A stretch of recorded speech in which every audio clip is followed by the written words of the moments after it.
안녕하세요. 지난 시간에 우리는 하나님을 사랑하는 마음을 토대로 삼아 인생을 살아나가기로 결심했어요. 오늘은 어떤 내용일까요? 9장의 제목은 예수님도 상처를 주셨다인데요.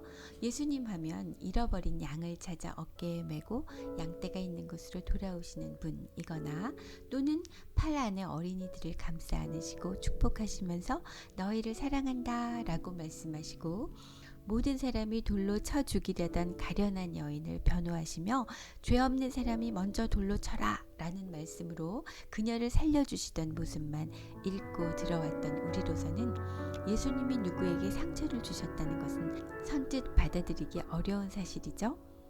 그럼 비비어 목사님이 9장에서 예수님도 상처를 주셨다 라는 제목으로 하시고 싶어하는 말씀은 무엇일까 살펴보도록 하죠.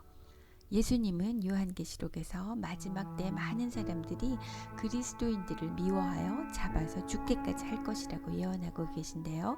사랑만을 나눠주려는 선한 그리스도인들이 왜 다른 사람들의 미움을 사서 죽음까지 이르게 될지 이해가 가지 않을 것 같지만 바로 그 포인트가 여기 있습니다. 하나님께 순종하고 그 진리를 붙잡아서 요즘 세대들의 다양한 사고나 생활 방식에 타협하지 않기 때문에 그들은 선한 그리스도인들을 미워할 수밖에 없게 된다는 것입니다. 그 때문에 육체의 고난도 겪을 수 있게 됩니다. 그래서 예수님은 많은 경우 하나님의 진리를 지켜나가기 위해 진리를 벗어나 행동하는 사람들과 타협하지 않기 위해 살아계실 동안에도 많은 사람들을 실족하게 하셨군요. 그럼 예수님이 그분을 믿고 따랐던 사람들에게 어떻게 상처를 주셨는지 한번 살펴볼게요. 첫 번째, 예수님은 바리새인들을 실족하게 하셨습니다. 마태복음 15장 7절에서 9절에 예수님은 외식하는 자들아 이사야가 너희에 관하여 잘 예언하였도다. 일렀으되 이 백성이 입술로는 나를 공경하되 마음은 내게서 멀도다.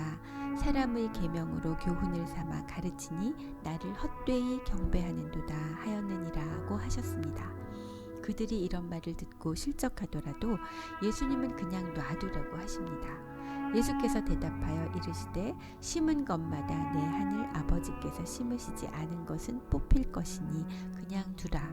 그들은 맹인이 되어 맹인을 인도하는 자로다. 만일 맹인이 맹인을 인도하면 둘이 다 구덩이에 빠지리라. 예수님은 그 시대 제사장들을 자처하며 하나님의 대언자 역할을 하고 있던 사람들의 권위에 조종당하지 않으셨습니다. 그분은 진실만을 말씀하셨고 비록 그것이 대결을 의미하고 궁극적으로 실족하게 하는 일이라 해도 타협하시지 않으셨습니다. 우리가 만약 사람의 인정을 받고자 하면 하나님의 기름 부음을 받을 수 없을 것입니다.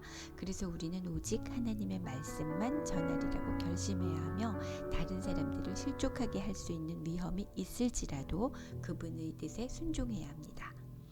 두 번째로 예수님은 고향 사람들도 실족하게 하셨습니다. 예수님이 고향 나사렛 지방에 오셨을 때 마을 사람들은 그는 목수의 아들이 아니냐? 정식 교육도 받지 못한 사람이 갑자기 나타나서 자신이 하나님의 아들이라니 우리가 그의 어머니와 형제 누이들도 다 알고 있는데 하며 예수님의 가르침을 거부했습니다. 하지만 예수님은 선지자가 자기 고향과 자기 집 외에서는 존경을 받지 않음이 없느니라 하시며 그들을 실족하지 않게 하기 위해 어떤 것도 양보하지 않으셨고 진리에 대해 타협하지 않으셨습니다. 세 번째로 예수님은 가족들을 실족하게 하셨습니다. 그들은 예수님이 하시는 일 때문에 생긴 여러 가지 압력과 곤란을 달가워하지 않았습니다. 예수님 가족은 예수님이 미쳤다고 생각해서 예수님을 붙들어 감금시키려고까지 했습니다. 이럴 때 예수님은 누가 내 어머니며 동생들이냐? 하나님 뜻대로 행하는 자가 내 형제요 자매요 어머니니라 라고 말씀하셨습니다. 가족들이 주님을 몰라줄 때에도 예수님은 아랑곳하지 않으시고 하나님께 순종하셨기 때문에 결국 나중에는 그들도 구원을 받고 오순절 마가의 다락방에서 제자들과 함께 부활하실 주님을 기다리게 되었고 후일 주님의 배다른 형제 야고보는 예루살렘 교회에서도 손꼽히는 제자가 되었습니다. 퍼듀 종합대학에서 기계공학 학위를 받으신 비비어 목사님은 부모님이 그쪽으로 대성하기 바라셨던 관계로 이런 부모님의 기대를 저버리고 하나님의 종의 길을 가겠다고 선포함으로써 가족들을 크게 실족시킬 뻔하셨습니다. 게다가 목사님의 가족은 모두 카톨릭 신자들로서 개신교 목사가 되겠다는 비비어 목사님을 전혀 이해하지 못했습니다. 하지만 비비어 목사님은 수년간에 걸친 가족들의 심한 반대에도 불구하고 목회자의 길을 고집하며 하나님께 순종했습니다. 시간이 흘러서 지금은 모든 가족이 하나님의 구원을 받은 성도들이 되었다고 하십니다. 만약 그때 목사님이 가족의 마음에 맞추기 위해 하나님 말씀에 순종하지 않고 타협했더라면 목사님은 새 기름을 삶에 채워넣지도 못했을 것이고 가족이 구원을 얻는데 오히려 방해가 되었을지 모른다고 회상하십니다. 네 번째, 예수님은 제자들도 실족하게 하셨습니다. 요한복음 6장 55절에서 예수님은 내 살은 참된 양식이요 내 피는 참된 음료로다 라고 말씀하시는데 60절에서 66절을 살펴보면 이런 말씀들이 있습니다. 제자 중 여럿이 듣고 말하되 이 말씀은 어렵도다 누가 들을 수 있느냐 한데 예수께서 스스로 제자들이 이 말씀에 대하여 수군거리는 줄 아시고 이르시되 이 말이 너희에게 걸림이 되느냐? 그때부터 그의 제자 중에서 많은 사람이 떠나가고 다시 그와 함께 다니지 아니하더라.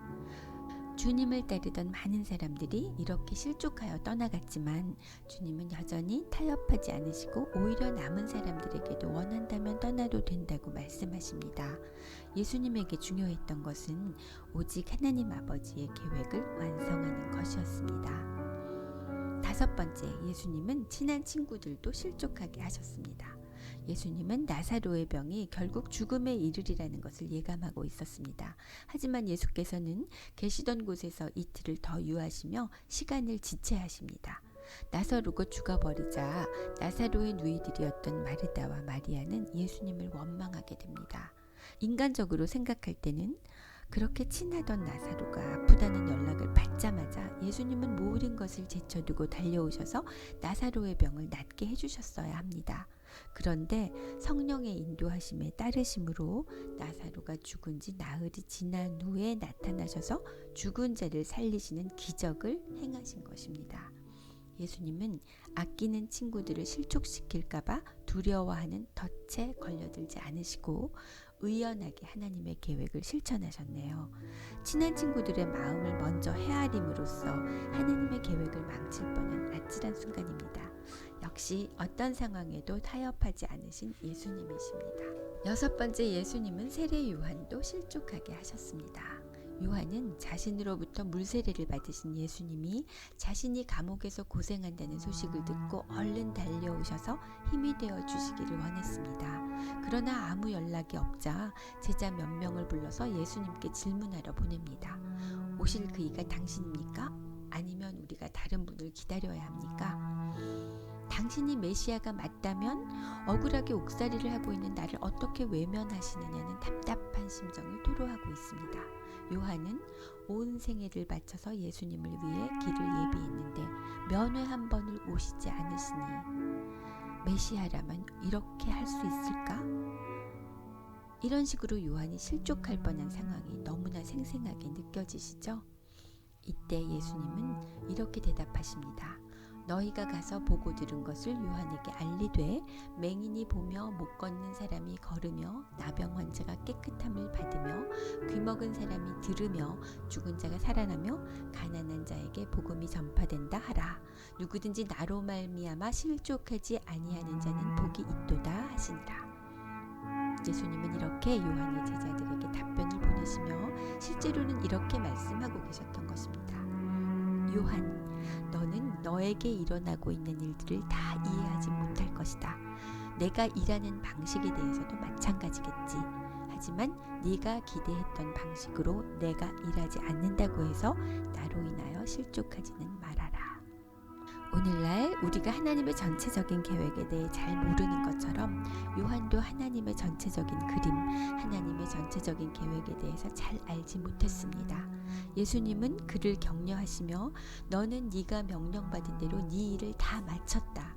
천국에서 받을 네 상이 클 것이다. 부디 나로 인해 실족하지는 말거라고 말씀하셨던 것입니다. 우리가 비록 요한처럼 하나님께 많은 훈련을 받았더라도 여전히 예수님 때문에 실족당할 수 있는 가능성이 있습니다. 하지만 우리가 진정으로 그분을 사랑하고 믿는다면 그분의 방식은 언제나 우리 방식보다 더 뛰어나다는 것을 이해하고 시험으로부터 벗어나기 위해 싸울 것입니다. 또 우리가 성령님의 뜻에 순종하고자 하여 행하는 일들로 인해 우리 때문에 실족하는 사람들도 있을 것입니다. 우리가 하나님의 뜻을 위해 살고자 하면 사람들의 요구를 만족시켜주지 못하는 경우가 생길 수 있기 때문입니다. 그러나 우리는 어떤 대가를 치르더라도 오직 성령님의 말씀 순종하기로 굳게 결심해야 합니다. 그러면 압박감에 휩싸여 잘못된 선택을 강요당할 필요가 없습니다. 우리가 해야 할 확실한 선택은 이미 결정되어 있기 때문입니다. 오늘의 주제는 하나님의 진리만을 붙잡고 성령님의 인도대로 인생을 살아갈 때 절대 다른 사람들과 타협하지 말라는 말씀이군요. 요즘처럼 제 멋대로 사는 것이 정답이라고 믿는 세상에서 그런 사람들의 의견에 타협하지 않고 하나님이 주신 진리만을 추구해 나가기는 쉽지 않겠지만 영원한 천국으로 가는 길이 쉽지 않을 것이라는 것을 우리는 이미 알고 있죠? 진리 앞에서는 절대 타협하지 않는 강인한 주님의 자녀가 되기로 결심해야겠네요. 와, 벌써 다음 주에 10장이 기다리고 있습니다. 그럼 다음 내용도 기대해 주시고요. 다시 만날 때까지 안녕히 계세요.